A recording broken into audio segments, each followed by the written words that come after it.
Note for 2022 readers. This is the 19th in a series of award-winning open letters to the next century, now just one generation away. Babies born this year in the U.S., and more than 60 other countries, are expected to live to 2100 and beyond. Dear 22nd Century examines likely scenarios for their future, and how we can make the best one happen. Dear 22nd Century, are you receiving me? In our one-way dialogue up to this point, I've been doubtful at times that you'll ever travel to the stars or buy a ton of flying cars, and optimistic at others that you'll live longer, get smarter, end extreme poverty, and grow your own veg. But one thing I've always believed is that there is a civilization too. Which I can write. Our most educated guess is that there will be basic continuity, the coming catastrophe of climate change notwithstanding, at least for the next 8 decades, at least in a form which preserves the internet in which these time capsules live. Still, it is always worth re-examining our assumptions, especially where the future is concerned. No one wants to risk sounding like a Pollyanna in hindsight. So weird as this may sound, dear correspondents, I must question your existence. I confess, I am doing so all the time, thanks to one frequent response to these letters I get from my contemporaries. How do you know there's even going to be a 22nd century?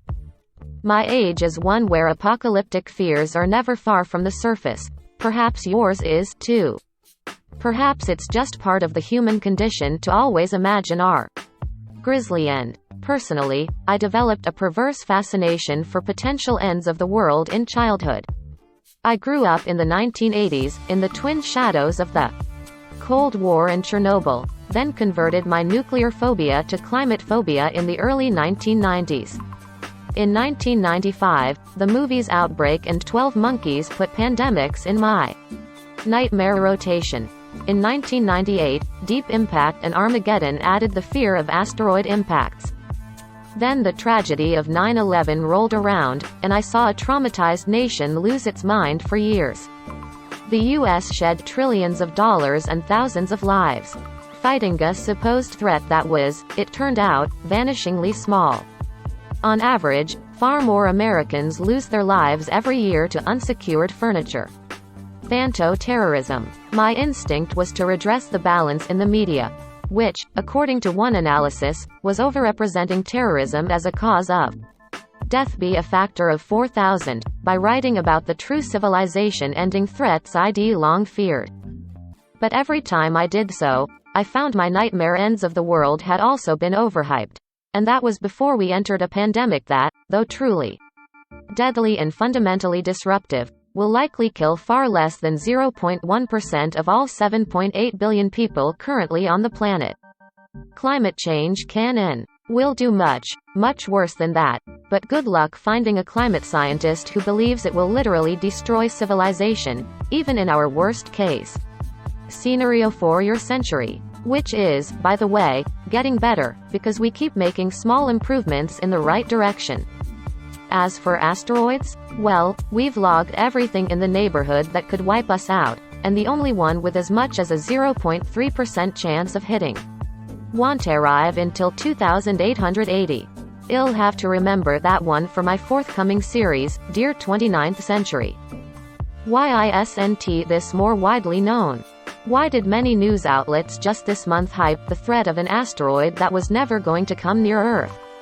Why was a 2018 international scientific report that said we need to cut carbon emissions 45% by 2030, and hit net zero by 2050, translated into climate change will end the world in 12 years scare headlines by media organizations that should know better?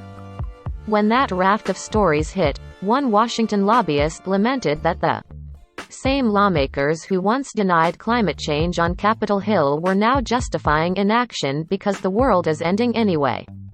Why? Because of one thing that is more potentially deadly than the problems themselves.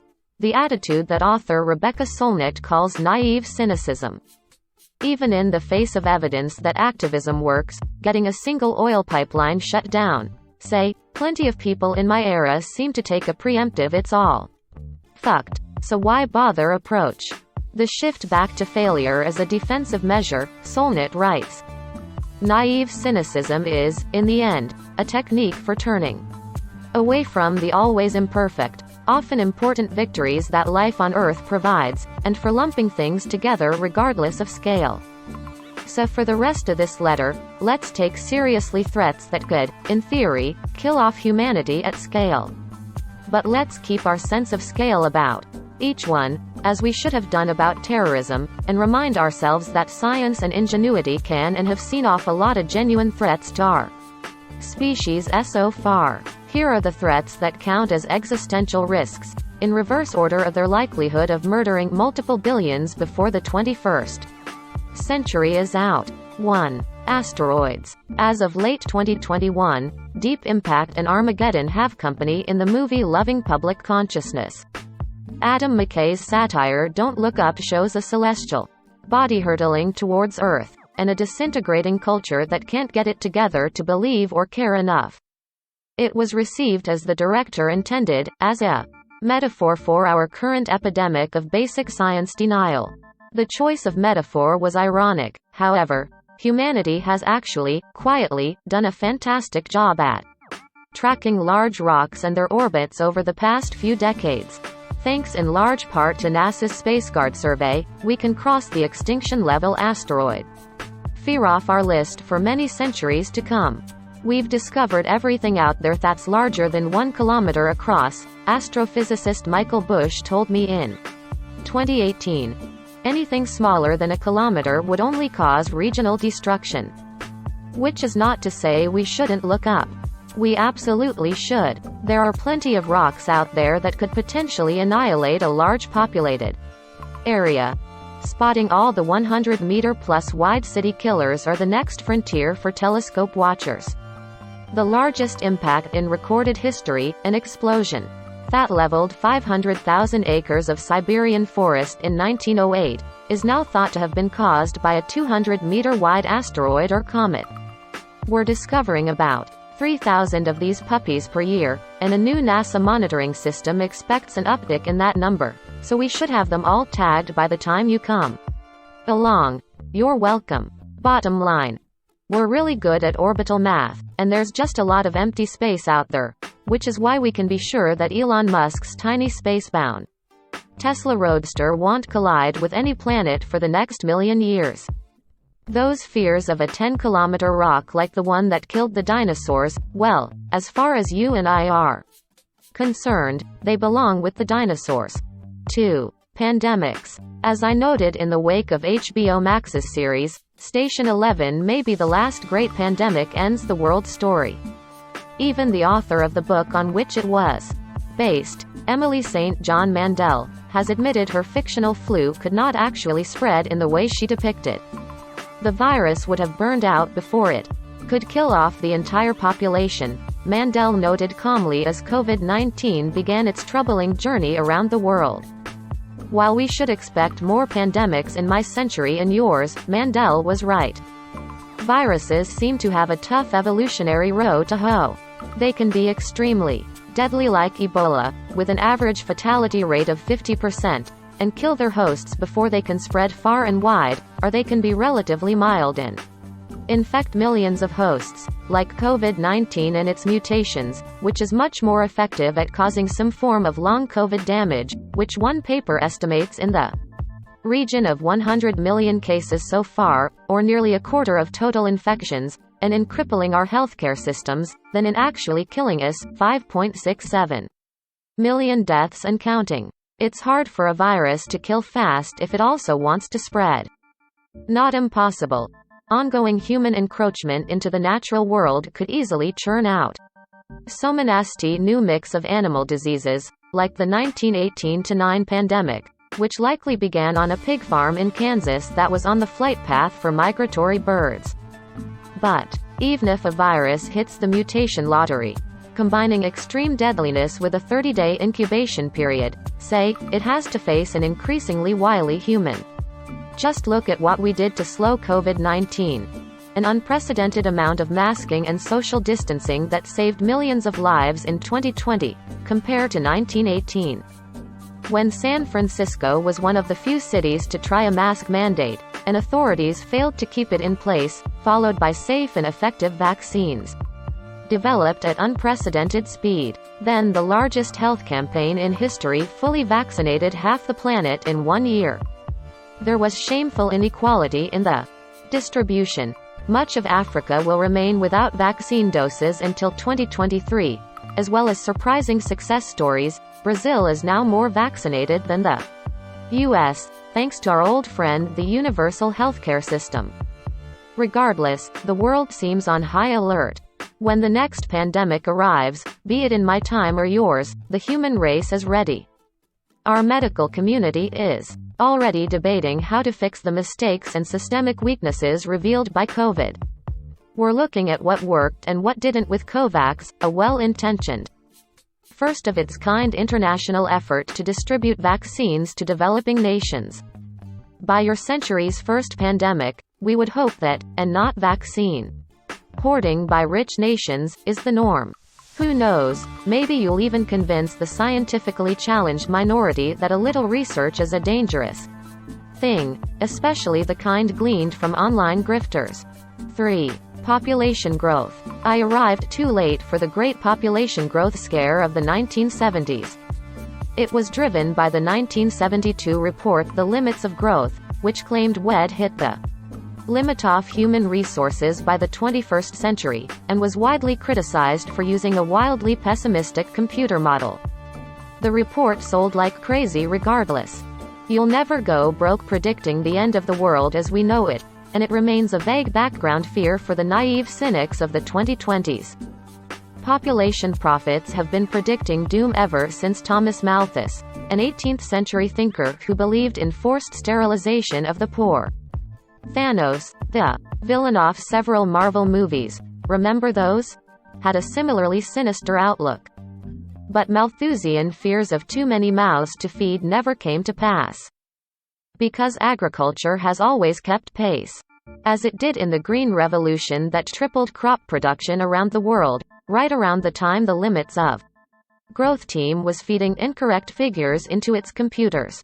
Now here we are in 2022 with 7.8 billion humans, and somehow we still don't live in the overpopulated, Soylent Green cannibalistic dystopia predicted for this year.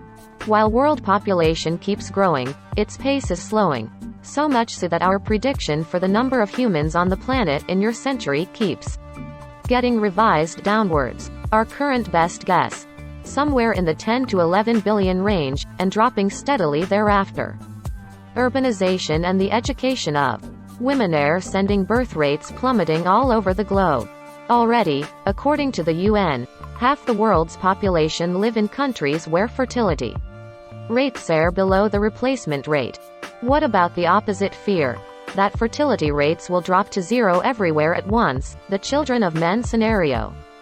I love that film as much as anyone, but it was a fantasy primarily designed to illustrate treatment of immigrants during the War on Terror. Set in 2027, it posited that the youngest person on Earth was born in 2009, for reasons left deliberately unclear. The Y chromosome is definitely in trouble, but not that much trouble. We're likely stuck with it for the next 4 million years or so. If a sudden fertility crisis hits our century or yours, we should have enough egg and sperm banks and IVF treatments to ride it. 4. Nuclear war. Sometimes, I still go there in nightmares. The supposed 4-minute gap between the sirens wail and missiles hitting Newcastle, the nearest large city to where I grew up in the UK. Would my house, 12 miles away, survive the initial blast? And if it did, would we wish it hadn't? The answer was reinforced throughout the 1980 SBY terrifying TV movies like Threads and The Day After. Yes, the after effects of nuclear war are legion. The living would soon envy the dead. And that was before we understood much about the nuclear winter that would blanket the planet in ash, likely causing long-term famine almost everywhere for. During the Cold War, the US and Soviet Union stockpiled up to 70,000 nukes between them.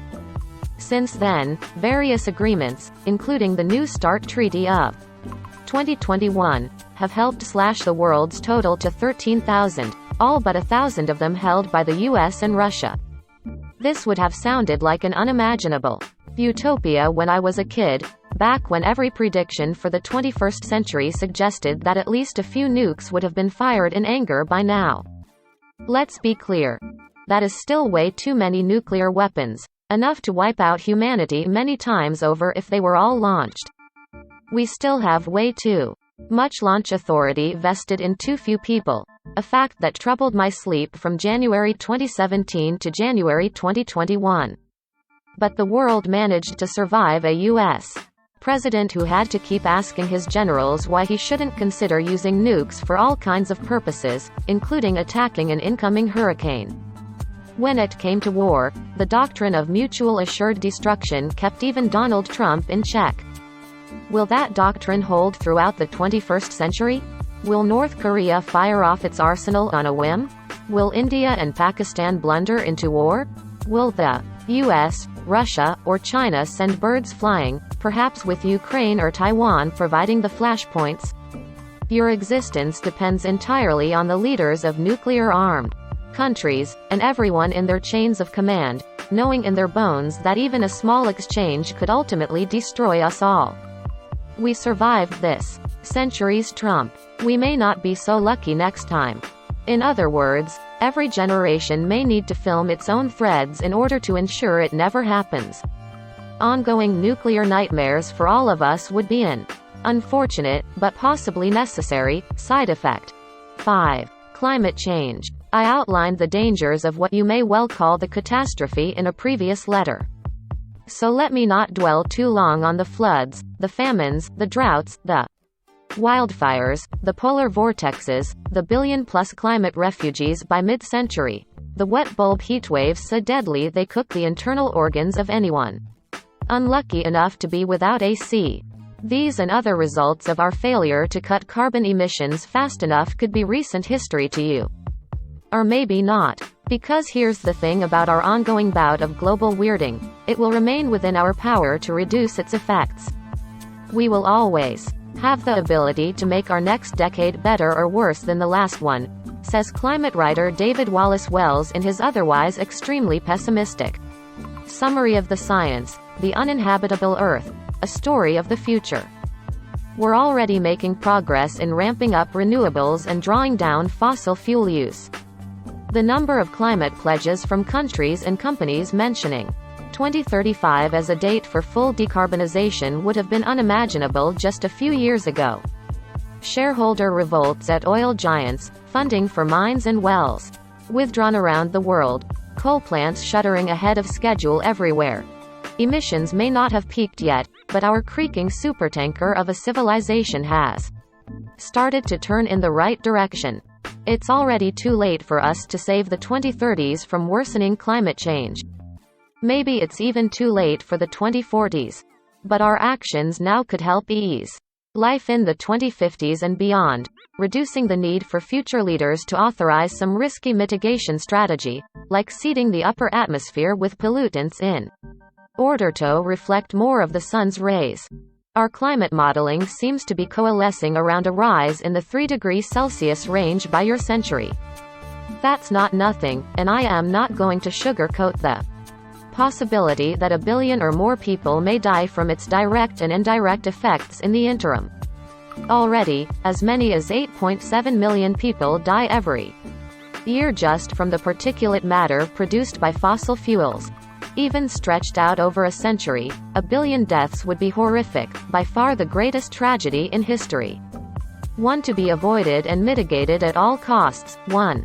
That will sooner or later require our world to mobilize on a scale not seen since World War II. Call it a war on warming, which makes a lot more sense. A war on terror. But is it an existential risk to human civilization itself?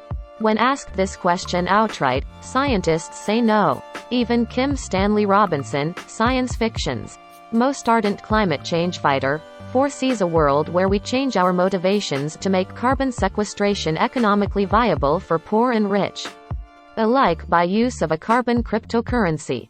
6. Cascading crises. There are other once-in-a-blue moon threats to civilization waiting in the wings. The supervolcano under Yellowstone could erupt without warning and take much of North America with it, then blanket the Earth in ash, cutting temperatures and rainfall and possibly eradicating the rainforests.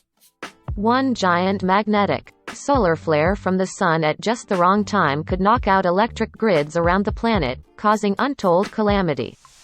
Or Earth could suddenly be blasted with a gamma-ray burst from a nearby star, intense radiation that damages DNA and may have caused previous mass extinctions. These are all likely rare events, though in each case we're still not sure exactly how rare. The solar flare thing, which last happened in 1859, may be the most worrisome. Whether they happen in my century or yours is just down to a roll of the cosmic dice. But there's one more kind of end of the world worth considering. What if a few of the events we've discussed in this letter happen at the same time?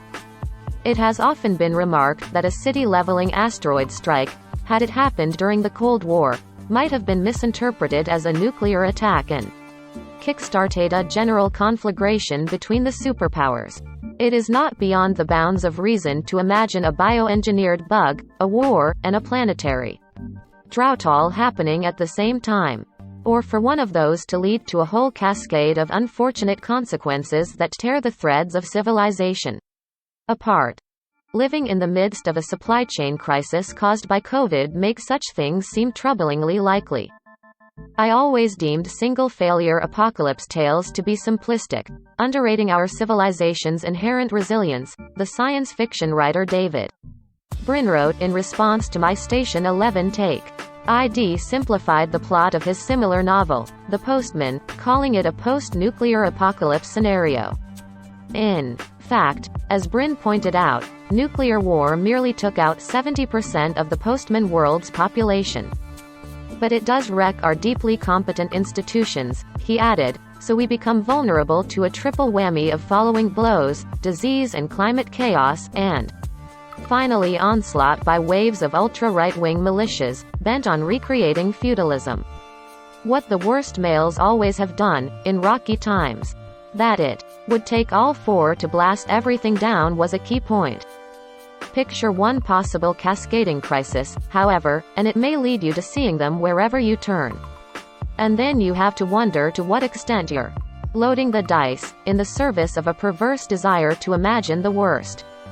Would one trauma, or even a series of traumas, really bring out the worst in people?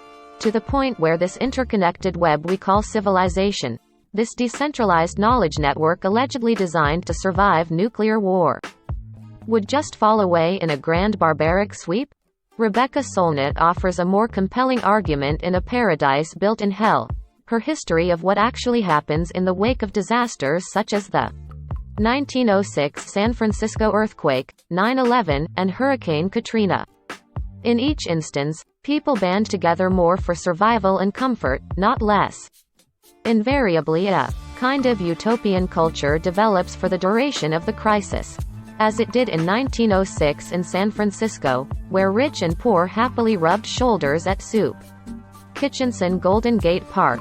No money changed hands, and the only shootings came when soldiers misidentified people trying to clear the rubble as looters. This, then, is my defiant prediction in the face of all oncoming storms.